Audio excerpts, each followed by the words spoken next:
Samantala naman sa ibang balita, zero remittance week ng mga OFW sakripisyo para kay dating Pangulong Duterte pag-aresto, posibleng planado bago pa ilabas ang warrant.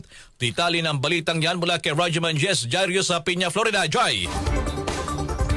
Naniniwala si dating Chief Presidential Legal Counsel Attorney Salvador Panelo na isang mahinahon at kalmadong pagpapahayag ng kilos protesta ang plano ng mga overseas Filipino workers o OFW na magsagawa ng Zero Remittance Week. Sabi ni Panelo, may tuturing din itong sakripisyo bilang pagtutol sa pag-aresto kay dating Pangulong Rodrigo Duterte kamakailan sa bisa ng warrant of arrest mula sa ICC. Pagsulungat din daw ito sa ginagawa ng kasalukuyang administrasyon. Samantala, naniniwala naman si Senadora Amy Marcos na planado at labag sa saligang batas ang hakbang ng ilang matataas na opisyal ng pamahalaan na isuko si Duterte. Hindi yan niya kapanipiniwala, sinabi ni Interior Secretary John Vic Remulla na base lamang sa chismis ang planong pag-aresto noon sa dating Pangulo. Indikasyon din naman ito na may isang masusing plano na nakalatag bago pa man ang petsa na nakalagay sa ICC arrest warrant.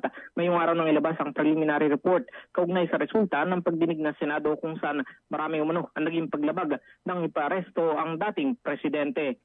Kasama mo sa lungsod ng Maynila, Radyo Manjes, Diario sa Piña, Florida, Tatak RMN, DSXL 558.